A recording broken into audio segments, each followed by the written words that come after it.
నమస్కారం. ఘంటారావానికి స్వాగతం. ముందుగా ప్రధాన అంశాలు. ఇరాన్పై కొనసాగుతున్న ఇజ్రాయెల్ అమెరికా దాడులు. ఇప్పటి వరకు 20కు పైగా యుద్ధ నౌకలను ధ్వంసం చేశామన్న యుఎస్.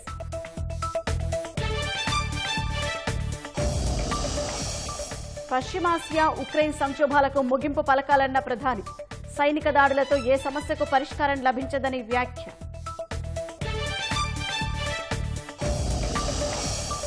జనాభా నిర్వహణకు ఏప్రిల్ 1 నుంచి పాలసీ తెస్తామన్న సీఎం. ఏపీలో సంతానోత్పత్తి రేటును 2.1కి పెంచడమే లక్ష్యమని ప్రకటన. తిరుమల నెయ్యి కల్తీపై వైసీపీది దుష్ప్రచారమన్న మంత్రి ఆనం. నివేదికను తొక్కిపెట్టారంటూ శాసనమండలిలో ప్రకటన.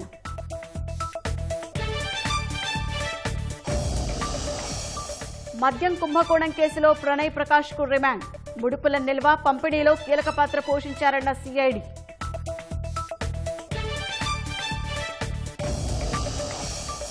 నిబంధనల అతిక్రమణతోనే వేట్లపాలెంలో బాణాసంచా పేలుడు. నిందితుల బ్యాంకు ఖాతాలు సీజ్ చేశామన్న ఎస్పీ.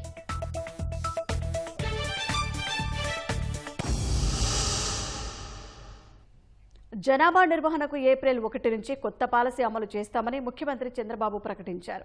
2 కంటే ఎక్కువ మంది పిల్లల కంటే కాన్పు సమయంలో 25,000 ఇస్తామని వెల్లడించారు. ప్రతి 4 శనివారం జనాభా నిర్వహణపై చర్చ జరగాలని సీఎం సూచించారు. జనాభా తగ్గడంపై ఆందోళన వ్యక్తం చేసిన సీఎం ఇకపై 2 కంటే తక్కువ మంది పిల్లలు ఉంటే ఎన్నికల్లో పోటీకి అణరులు చేయాల్సి వస్తుందేమోనన్నారు. ముఖ్యమంత్రి చంద్రబాబు జనాభా నిర్వహణపై అసెంబ్లీలో ప్రసంగించారు.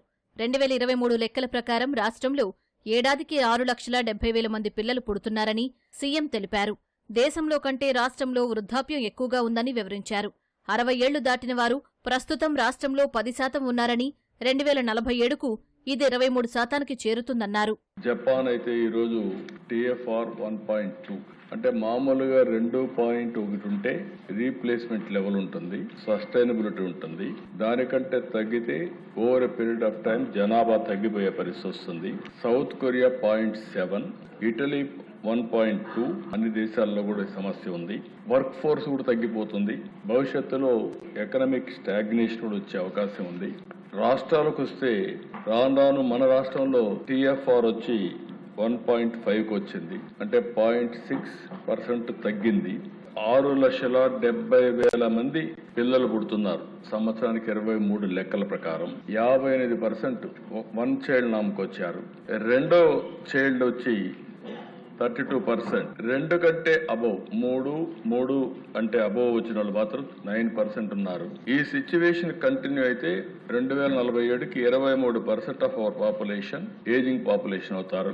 పిల్లల బాధ్యతను భార్యాభర్తలిద్దరూ చూసుకోవాలని సీఎం సూచించారు. పిల్లల బాధ్యత తీసుకోవడానికి పురుషులకు కూడా సెలవులిస్తామని అసెంబ్లీలో ప్రకటించారు. ఈ రెండో బిడ్డ గాని 2 కంటే అబౌవ్ ఎంతమంది వాళ్ళు ఇచ్చేస్తే డెలివరీ సమయంలోనే 25,000 రూపాయలు ఆ పేరెంట్స్ కి డబ్బులు ఇస్తామని చెప్తున్నారు. ఇది ఒక పెద్ద గేమ్ చేంజర్ గా తయారవుతుంది. భార్య భర్త ఈక్వల్ పేరెంటింగ్ అది చేయాలనుకున్నప్పుడు మగవాళ్ళకు కూడా రెండో బిడ్డ అయితే 1 నెల అదనంగా పేరెంటింగ్ కోసం లీవ్ గ్రాంట్ చేస్తాం. అదే మరి రెండో బిడ్డ కన్నా 3వ బిడ్డ అయితే అనదర్గా 1 మంత్ 2 నెలలు ఇస్తాం. భవిష్యత్తులో ఏమి ఇవ్వాలో మీరు చెప్తే ఇంకా మార్పులు ఏమైనా తీసుకొచ్చి అవన్నీ కూడా ఇంటిగ్రేట్ చేసి బై మంత్ ఎండ్ ఒక పాలసీ తీసుకొస్తాం. ఏప్రిల్ 1 నుంచి దీన్ని అమలు చేస్తామని చెప్పి నేను మీకు తెలియజేస్తున్నా. 2 కంటే ఎక్కువ పిల్లలుంటే లోకల్ బాడీస్ లో పోటీ చేయడానికి అర్హత లేదని పెట్టాం. ఈ ప్రభుత్వం వచ్చిన వెంటనే 2 కంటే ఎక్కువ పోటీ చేయడానికి అర్హత ఉందని పెట్టాం. తొందరలోనే 2 కంటే తక్కువ పిల్లలుంటే అర్హత లేదని మళ్ళా ఒక చట్టాన్ని తీసుకొచ్చే పరిస్థితి తొందరలో వస్తున్నాం. ఆ డైరెక్షన్ లో మనం ముందుకు పోయే పరిస్థితికి వచ్చాం.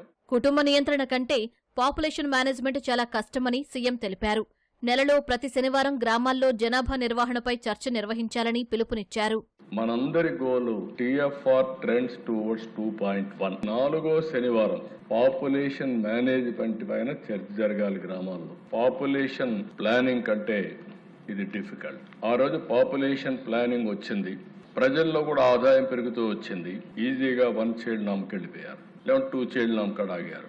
వెల్త్ వచ్చింది, అందరం కూడా బిజీగా ఉన్నాం. ఇప్పుడు పాపులేషన్ తగ్గే పరిస్థితికి వచ్చింది. ఇదే మరిగా పోతే ఏజింగ్ పాపులేషన్ పెరిగి భవిష్యత్తులో రాష్ట్రాలు మనుగడ కూడా ఉండే పరిస్థితి ఉండవు, లేకుంటే దేశాలు మనుగడ కూడా ఉండే పరిస్థితి ఉండదు. మనం అనుకున్నంత ఈజీగా మనం చెప్పేస్తే అయిపోతానని అనుకోను. ప్రతి ఒక్కరం కూడా శ్రద్ధ పెడితే కొంతవరకైనా బ్రేక్ చేసే అవకాశం వస్తుంది. హెల్తీ, వెల్తీ, హ్యాపీ సొసైటీ, జనాభా మేనేజ్మెంట్ ఉంటేనే సాధ్యం. ఒకప్పుడు మనందరం మాట్లాడింది ఒకరు ముద్దు, ఇద్దరు ఓకే, ముగ్గురు వద్దు. ఈ రోజు మనం మాట్లాడాల్సింది ఒకరు వద్దు, ఇద్దరు ఓకే, ముగ్గురు ముద్దు. 25,000 ఇస్తున్నారు ఇద్దరికి, ముగ్గురు పిల్లలకి.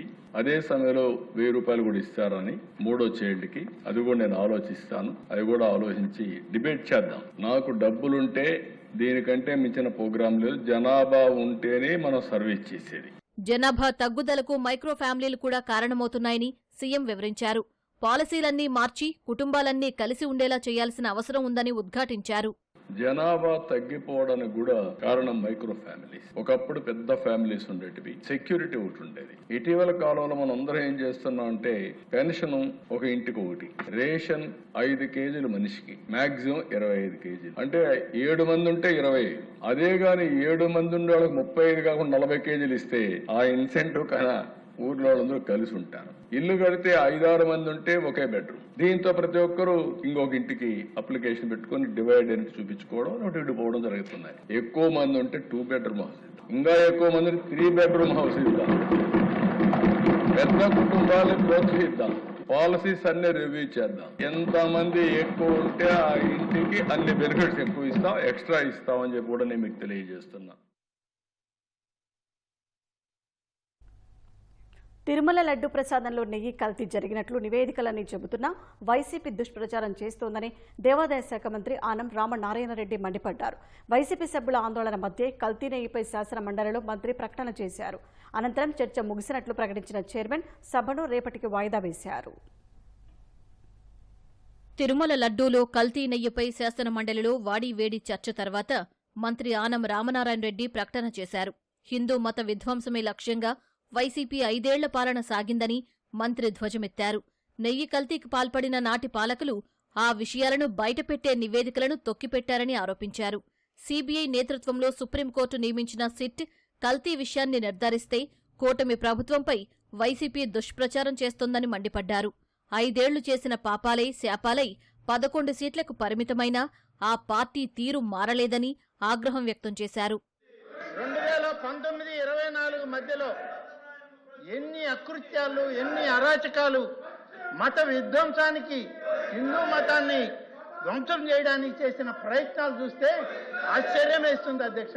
టెండర్లకి, నిబంధనలకి నీళ్లు వదిలేరు అధ్యక్ష. టెండర్లన్నీ కూడా మార్చివేశారు. ముఠా కట్టినటువంటి కల్తీ రాయళ్ళనందరినీ తీసుకొచ్చి డైరీ ఏజెంట్లుగా వాళ్ళు ఆనాడు సృష్టించడం జరిగింది అధ్యక్ష. చొక్క పాలు లేవు, చొక్క నెయ్యి లేదు. అప్పటి టీటీడీ అధ్యక్షుడు వైవి సుబ్బారెడ్డి గారు చెప్పారు అధ్యక్ష, కల్తీ జరిగిన మాట వాస్తవం అని. ఆయన తర్వాత వచ్చిన కరుణాకర్ రెడ్డి గారు చెప్పారు అధ్యక్ష, ఈ కల్తీ జరిగిన మాట వాస్తవం అని. వాళ్లే ఒప్పుకున్న తర్వాత వీళ్ళు ఎందుకు అధ్యక్ష మాట్లాడతారు? జగన్ క్రిస్టియన్ అని తాను మాట్లాడి 24 గంటలు గడిచినా కాదని సమాధానం రాలేదని మంత్రి అచ్చెన్నాయుడు అన్నారు. మండలి చైర్మన్పై సోషల్ మీడియాలో పోస్టులు పెట్టి దుష్ప్రచారం చేస్తున్నారంటూ వైసీపీ ఎమ్మెల్సీ లేళ్ల అప్పిరెడ్డి ఆరోపణలకు ఆయన సమాధానమిచ్చారు. సోషల్ మీడియాలో ఎక్కడ చూసినా కూడా చైర్ను అవమానించే రీతిలో, అవహేళన చేసే రీతిలో పోస్టింగ్స్ వచ్చాయి. ఇవన్నీ కూడా విపరీతంగా ట్రోల్ చేస్తా ఉన్నారు. దాని మీద మీరు నాకు కంప్లైంట్ తోటి సబ్మిట్ చేయండి. నేను ప్రభుత్వానికి అది పంపిస్తాను. వారి మీద అది ఏదన్నా తప్పుడుగా ఉంటే కనుక ప్రభుత్వం చర్యలు తీసుకుంటుంది. ఫ్లోర్ ఆఫ్ ది హౌస్, నేను ఏ మతాన్ని కించపరచలేదు, ఏ కులాన్ని కించపరచలేదు, ఏ దేవుణ్ణి కించపరచలేదు. ఎవరి అభిప్రాయాలు అనుకుంటాయి. కానీ నేను వెంకటేశ్వర స్వామిని భక్తుణ్ణి, నా వెంకటేశ్వర స్వామికి అపవిత్రం జరుగుతుందని సందర్భంలో నేను మాట్లాడన్నాను. అది అయిపోయాను. అదే మాట మీ అధ్యక్షుడికి కూడా అన్నాను నేను. మీరు 100% క్రిస్టియను, అవునా కాదా మీరు ఆన్సర్ చెయ్యండి అని చెప్పారు అధ్యక్ష. 24 గంటలైంది, 24 గంటలైంది. ఎందుకు చెప్పలేదు? అంతకుముందు టీటీడీ బోర్డు చైర్మన్ను తొలగించాలంటూ సభ ప్రారంభం కాగానే ఆందోళన చేపట్టారు. ఈ అంశంపై చర్చించాలని ఇచ్చిన వాయిదా తీర్మానాన్ని చైర్మన్ తిరస్కరించారు. శాసనసభలో ఆమోదం పొందిన 2 బిల్లులకు మండలి ఆమోదం తెలిపింది. ఏపీ అగ్నిమాపక సేవల సవరణ బిల్లు 2026కు మండలి ఆమోదించింది. ఏపీ జన విశ్వాస సవరణ బిల్లు 2026కు మండలి ఆమోదముద్ర వేసింది. ఇరాన్పై 6వ రోజు కూడా అమెరికా, ఇజ్రాయెల్ భారీ స్థాయిలో దాడులు చేస్తున్నాయి. రాజధాని నగరం టెహ్రాన్ దాడులతో దద్దరిల్లుతోంది. ఇప్పటి వరకు 1230 మంది చనిపోయినట్లు ఇరాన్ ప్రకటించింది. బాలిస్టిక్ క్షిపణుల కేంద్రాలే లక్ష్యంగా వైమానిక దాడులు చేపట్టినట్లు ఇజ్రాయెల్ సైన్యం ప్రకటించింది.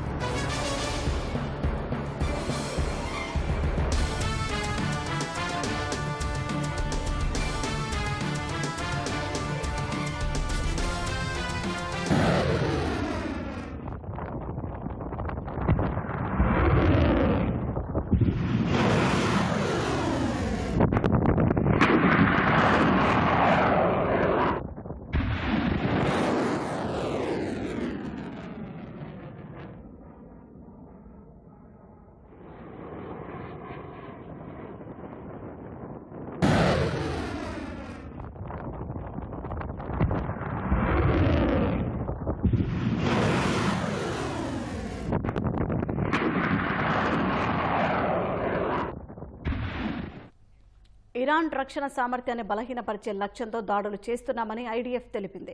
ఇస్ఫహాన్లో గగనతల రక్షణ వ్యవస్థను, ఖోమ్ నగరంలోని బాలిస్టిక్ క్షిపణి ప్లాట్ఫామ్ను ధ్వంసం చేశామని పేర్కొంది. ఇరాన్ మొబైల్ మిసైల్ లాంచర్లపై ఖచ్చితత్వంతో కూడిన దాడులు చేసినట్లు యుఎస్ సెంట్రల్ కమాండ్ తెలిపింది.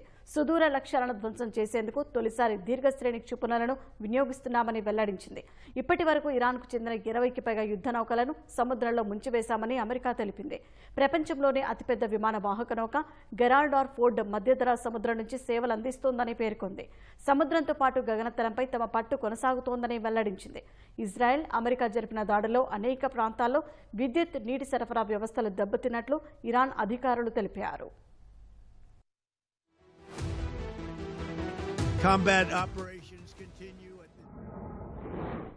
అటు లెబనాన్లోని హెజ్బొల్లా మిలిటరీ స్థావరాల లక్ష్యంగా ఇజ్రాయెల్ దాడులు కొనసాగిస్తోంది.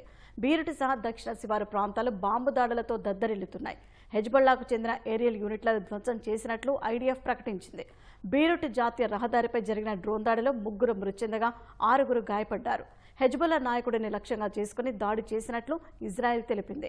హెజ్బొల్లాకు చెందిన మిస్సైల్ లాంచర్లు, ఆయుధ నిల్వ కేంద్రాలు, కమాండ్ సెంటర్లు సహా 320కి పైగా లక్ష్యాలపై దాడులు చేసినట్లు ప్రకటించింది. 3 రోజులుగా ఇజ్రాయెల్ జరుపుతున్న దాడుల్లో దాదాపు 77 మంది మృతి చెందినట్లు లెబనాన్ ప్రభుత్వం వెల్లడించింది. ఇజ్రాయెల్ దాడులు ఉధృతంగా సాగుతుండటంతో సరిహద్దుల్లోని లెబనాన్ ప్రజలు సిరియా సహా సురక్షిత ప్రాంతాలకు తరలివెళ్తున్నారు.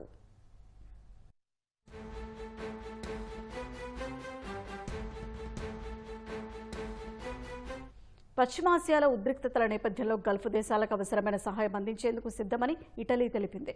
ఇరాన్ దాడులను తిప్పికొట్టే రక్షణ వ్యవస్థలను పంపుతామని పేర్కొంది.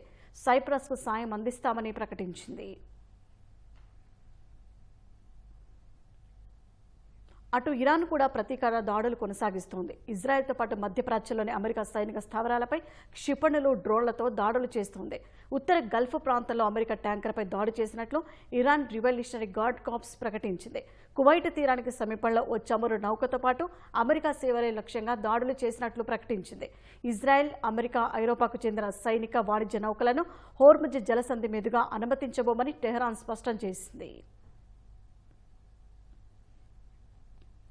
అమెరికా, ఇజ్రాయెల్ చర్యలకు ప్రతీకారంగా ఇరాన్ కూడా దాడులు కొనసాగిస్తోంది.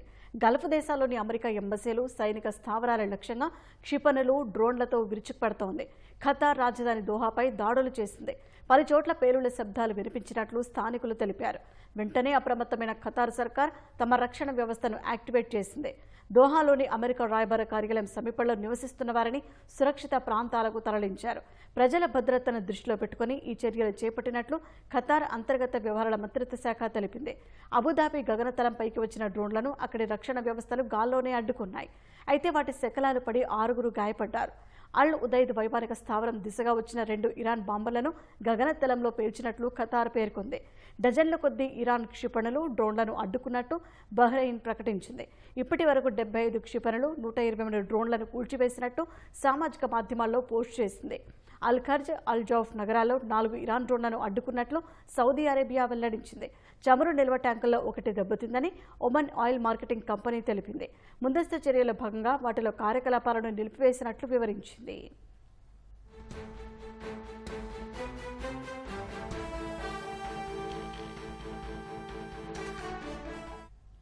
ఇరాన్ అనేక క్షిపణులను ప్రయోగించినట్లు ఇజ్రాయెల్ సైన్యం ప్రకటించింది. దీంతో టెల్ అవీవ్ సహా పలు నగరాల్లో సైరన్లు మోగాయి. మెజారిటీ క్షిపణులను గగనతల రక్షణ వ్యవస్థలు అడ్డుకున్నాయని ఐడిఎఫ్ వెల్లడించింది. ఎలాంటి ప్రాణనష్టం జరగలేదని వివరించింది. జెరూసలేంలో పేలుళ్ల శబ్దాలు వినిపించాయని అంతర్జాతీయ మీడియా పేర్కొంది. ఉత్తర ఇరాక్లోని కుర్దిష్ ప్రాంతంపై ఇరాన్ దాడి చేసినట్లు తెలుస్తోంది. అక్కడి ఇరాన్ వ్యతిరేక శక్తులే లక్ష్యంగా డ్రోన్ దాడి చేసినట్లు సమాచారం.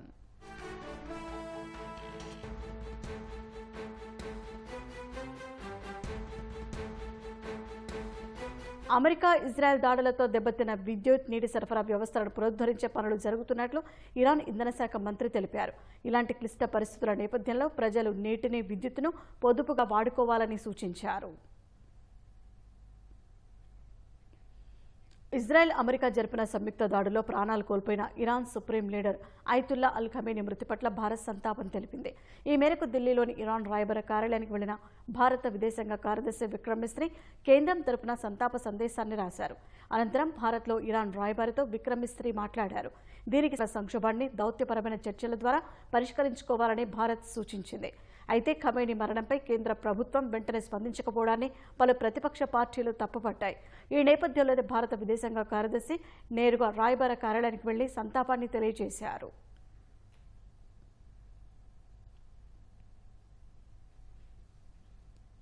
పశ్చిమాసియా, ఉక్రెయిన్ సంక్షోభాలకు వెంటనే ముగింపు పలకాలని ప్రధాని నరేంద్ర మోదీ పిలుపునిచ్చారు.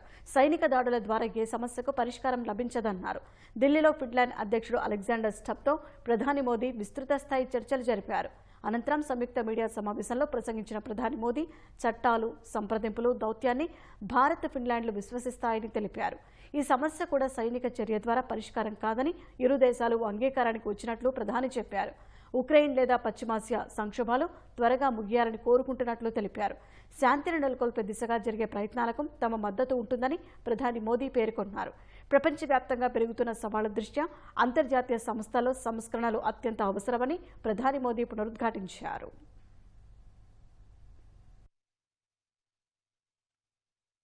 कि बढ़ते हुए ग्लोबल चैलेंजेस के समाधान के लिए ग्लोबल इंस्टीट्यूशंस का रिफॉर्म आवश्यक ही नहीं, अर्जेंट भी है और आतंकवाद के हर रूप को जड़ से समाप्त करना हमारी साझी प्रतिबद्धता है. हम भारत और फिनलैंड के बीच इनोवेशन, डिजिटल और सस्टेनेबिलिटी के एक नए ट्रायथलॉन को भी अचीव करेंगे. भारत फिनलैंड के इस फ्यूचरिस्टिक पार्टनरशिप में एक नए सुनहरे अध्याय की शुरुआत करें. వైసీపీ హయాంలో జరిగిన మద్యం కేసులో నిందితుడు కట్టా ప్రణయ్ ప్రకాష్కు ఏసీబీ కోర్టు ఈ నెల 13 వరకు రిమాండ్ విధించింది. గత నెల 28న ఇండో నేపాల్ సరిహద్దు వద్ద తప్పించుకోవడానికి ప్రయత్నిస్తుండగా ఇమ్మిగ్రేషన్ అధికారులు పట్టుకున్నారు. మార్చి 2న ఉత్తరప్రదేశ్ పోలీసుల సహకారంతో సిట్ అధికారుల బృందం ప్రణయ్ ప్రకాష్ను అరెస్టు చేసింది. అక్కడి నుంచి విజయవాడ తీసుకొచ్చిన పోలీసులు ఏసీబీ కోర్టులో హాజరుపరిచారు. మద్యం కుంభకోణానికి సంబంధించి ప్రణయ్ ప్రకాష్ పాత్రపై రిమాండ్ రిపోర్టులో సిఐడి కీలక విషయాలు వెల్లడించింది. సిండికేట్ బ్రాండ్లను మాత్రమే విక్రయించేలా ప్రభుత్వ దుకాణాల సిబ్బందిపై ప్రకాష్ ఒత్తిడి చేసేవారని సిట్ పేర్కొంది. తాడేపల్లి ల్యాండ్ మార్క్ అపార్ట్మెంట్స్ ను అద్దెకు తీసుకుని ఒక సేఫ్ హౌస్ గా మార్చారని, డిస్టిలరీల నుంచి వచ్చే కోట్లాది రూపాయల కిక్ బ్యాక్ నగదును భద్రపరిచేందుకు దీన్ని వినియోగించారని సిట్ రిమాండ్ రిపోర్టులో వెల్లడించింది. మద్యం కుంభకోణంలో దండుకున్న 100 కోట్ల రూపాయలను 2024 ఎన్నికల్లో వైసీపీ నేత చివరెడ్డి భాస్కర్ రెడ్డికి చెందిన వ్యక్తులకు పంపిణీ చేశారని సాక్షులు తెలిపినట్లు సిట్ వివరించింది.